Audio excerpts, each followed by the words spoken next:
Vesak is the birth, enlightenment, and the parinibbana of the Buddha. Parinibbana means final nirvana. So for someone who is fully enlightened, we don't say that they die. We say they enter the final nirvana, which means to say that they have already entered nirvana while they are alive. And then upon the disintegration of the body, they enter into what we say as final nirvana, the final cessation. Nirvana is translated as cessation. There's more sustenance. And what is a sustenance? Sustenance is our egos of clinging. We cling on the things as though they truly exist, as though they are permanent. That is the opposite of nirvana. When the Buddha was practicing, that's what he realized. He realized that he's not the body, he's not the mind. And that's what liberated him. If you look at all the problems that we have in the world, or whatever problems that we face, it's because of our attachment. When we attach to things, we give too much concern into things and then we start to suffer. So to detach from things doesn't mean that you start living by yourself, you live alone, you have no more relationships. Zoe sent me a video today about the difference between attachment and love. Now, it's by this Sri Lankan monk. He was interviewed by Nas Daily, I believe. Most of us know who Nas Daily is. So the monk said that he loves his parents, but he doesn't attach to them. Because if he attaches to them, he will have expectations. He will have expectations for them to make him happy, that his well-being will be defined by their actions and their behaviors. But because he only loves his parents unconditionally, there's no attachment, and that is true love. In all of our relationships, when we care too much about someone, it could be someone not from your family, it could be someone at work, it could be your co-worker, it could be someone that's working under you. If you are attached to them, then you start having expectations of them. It can cause you suffering. But that's not to say that you become irresponsible. To be truly responsible as a human being is to know that things do go wrong. Nothing is perfect, no one is perfect. The weather is not perfect either. It might be perfect for this moment, but the next moment is not so perfect anymore. So we need to be able to learn to live with uncertainty. There's darkness and there's also light in the world. Without darkness, how do we know what is light? For it is only in the darkest night where the stars shine the brightest. So light is dependent on darkness to exist, just like good and evil. If everything is just good, we wouldn't even know what is good. If everything is moral in society, everything is pure, we won't even know that it is pure. We won't even be able to value it as something pure. We won't even be able to cherish it. There's no way we can change the world into the perfect world. There's no way. But what we can do is that we learn to change ourselves. And then we can begin to influence and impact people around us. We touch our hearts first. We awaken our hearts. And then we awaken the hearts of the people around us bit by bit. Just some degree of awakening is enough. We don't need to help them awaken fully. Because why? We're not here to change them. We're here to change ourselves. And it's just a natural process that when we change, it starts to impact the people around us. You can be like the brilliant full moon that illuminates darkness. Or you can be a volcano that erupts and causes chaos, damage. As cultivators, this is what we should always be cultivating towards, to see the nature of reality. And not to see things based on our attachments, our expectations, our perceptions, our ideas. Because everything will not last. Whatever we focus on so much right now, we only have a few more decades to live. We only have a few decades left with our loved ones. And 100 years later, or even 1,000 years later, our lives will not really matter unless we leave behind some form of legacy. And it's not in everyone's karma to leave behind a legacy. So what is most important is now, here and now. Can we truly awaken to the nature of reality? Can we be aware of what our attachments are? What's causing us suffering? So what is suffering? The Buddha mentioned dukkha. He says sorrow, lamentation. These things are suffering. When you lament over things, when you stress over things, that is suffering. When you're unhappy about a situation, that is suffering. That is dukkha. And the Buddha was very direct. He taught only dukkha and the end of dukkha. And what is the end of dukkha? is that very clinging that we need to let go of. That is the dukkha. And it's based on our wrong views. That's why we attach to things. We expect things to last forever. We expect things to always be determined by how we want them to be, what we want them to be. We want our bodies to be in a certain way. We want our jobs to be a certain way. We want our life paths to be in a certain way. And that can create a lot of suffering, a lot of dukkha. And the worst thing is when we get swarmed by the dukkha, we might feel like we are very lost, we're trapped. And that's where we forget the light of wisdom, the light of mindfulness that we have within ourselves. And the more we are trapped in those negative thinking, thoughts produced by dukkha, which is dukkha in itself, right? That confusion will cause us to be very deluded. We won't be able to make the right kind of decisions, be it business decisions or personal life decisions. There's no clarity because of thinking and even overthinking. And that's where we prevent our intuition from coming up. When we stress too much, when we think too much. The question we need to ask ourselves, people who understand the Dharma, is that what are we here for? We know about rebirth, that there is rebirth. You have had a different identity in the past, be it in this life or a previous lifetime which you might not even remember. Perhaps even a different gender, a different race, from different family, of different family values. You had a different job, a different role to play in society. And then when you die, you come back as a human being, brand new family, and you don't know what's ahead of you. And then we go on attaching to new things. We give importance to stuff, and then we might end up suffering. Or we will end up just crying over the loss of our loved ones. And maybe you were not born as a human being, you were born as a mosquito that was stinging people all the time, and that's why now you get stung by mosquitoes when you're living in a hot climate. The Buddha said that we have been everything, we have been gods. We have even been the king of heaven. We have been ghosts, asuras, we have been hungry ghosts, we have been a dog, we've been everything since beginningless time.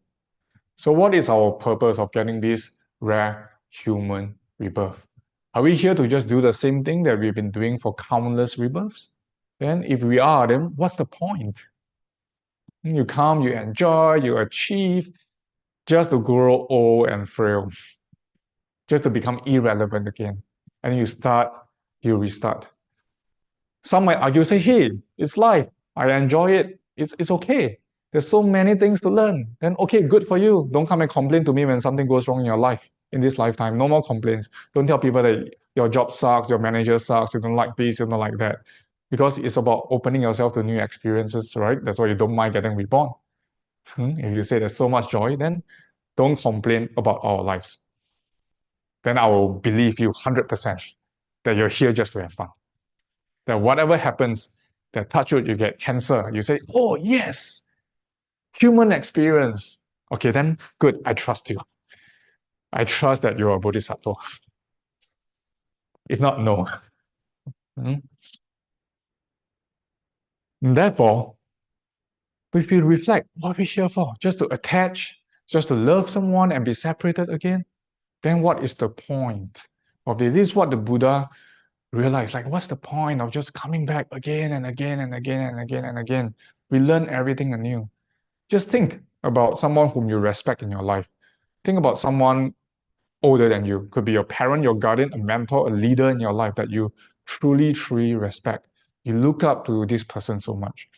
And just imagine, in 60 years' time, this person could be reborn as a dog if this person has bad karma that you don't see. An irrelevant dog. Just a dog that someone comes, sit, come, turn over. This great leader that you met, turn over, eat, pee here, poo here. All this, that great leader that you look up to. The wealthy billionaire is now born in the family of a rich family. It's bought over, and that's it. Then you might think, oh, maybe being a stray dog has more freedom. No one tells it what to do. It just does whatever it wants. That is loved by the community, or mistreated, but it has free will, freedom. Or this person is born as another human being that is helpless at birth until it turns like to a certain age. Human beings are totally helpless and useless at birth. You leave them there for a week, they die. Right? You leave a 2-year-old for a week, it doesn't even know where to find water. And the baby just go like, what can I do? What can I not drink? And then it dies.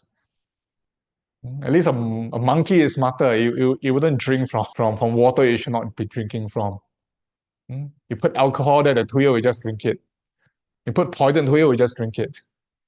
Baby animals are smarter than human babies. Just imagine someone you look up to, someone you respect so much, is that little helpless baby. And it's going to be taught A for apple, B for boy, C for cat. If you think about it now, it's like, oh, wow. Someone whom I look up to has to relearn everything. And you wouldn't even know in that life that person is that person going to make it or not. Who remembers what he or she is? Who remembers the status? Who remembers the value that he or she brought into the world? No one knows. You just restart again.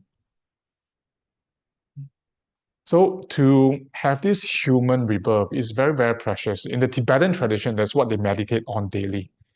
That it is very rare and very precious to be reborn as a human being, and even rarer to encounter the Dharma that can liberate us from this cyclic existence called samsara. And we are here today. We are encountering the Dharma. We are learning the Dharma. We need to cherish it. And what does it mean by cherishing it? And that is to be able to reflect on it. Are we seeing the nature of reality? Or are we just grasping onto dreams and illusions? What are we truly living for? And are we wasting our time?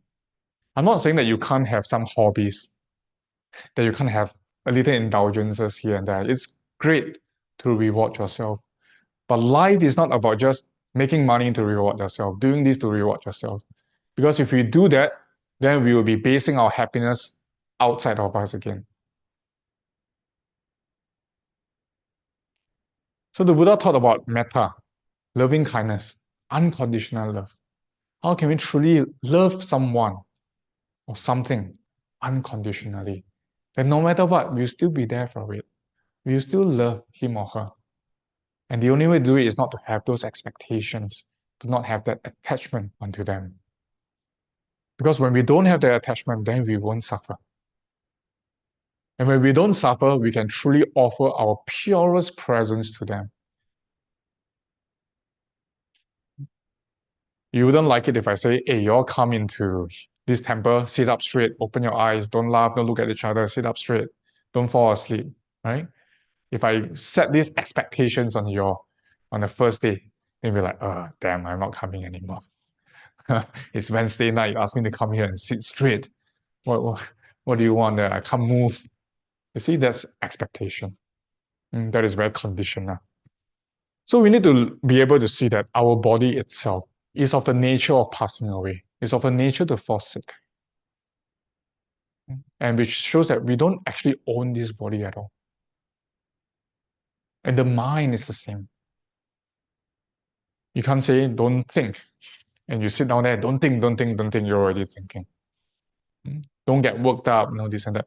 We can master the mind. We can cultivate the mind. So we need to be able to understand that the mind cannot exist without the body. Can it exist without body? Because if it can, then you can remember what happened before you were born. You can remember what happened before you were in your mother's womb. But the thing is that we can't remember that. So where is the mind? Can you remember how it feels like in your mother's womb? You can't. But you will start developing your memory at a certain age.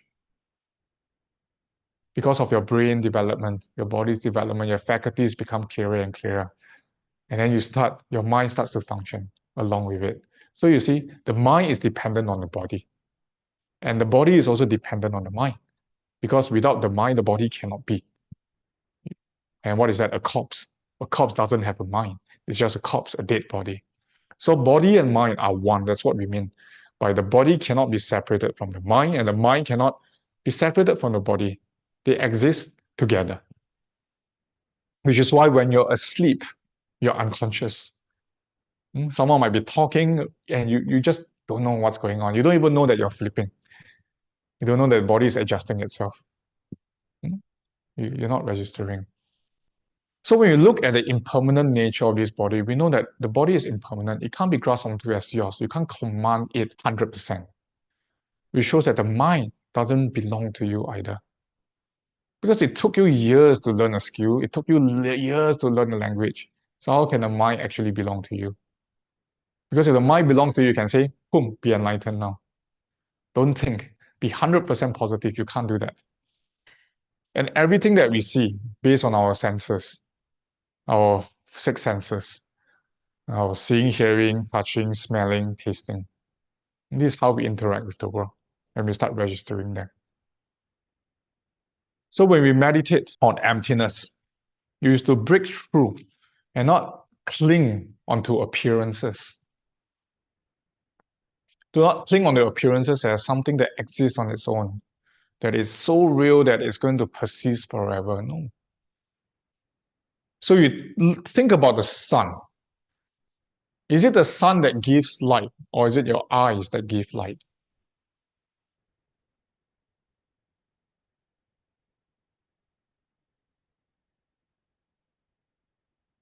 Because a blind person is going to hear, what light are you talking about? The sun is heat. So what is the sun? Is it light or heat? Right? It can be both. It depends on the observer. It's subjective that the sun is light. Because we have eyes to see, skin to feel.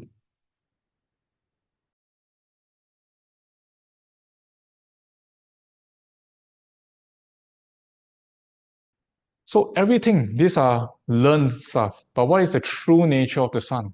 That cannot be said. We can only say what the sun is in relation to our eyes and our skin, our sense of touch and our sense of sight.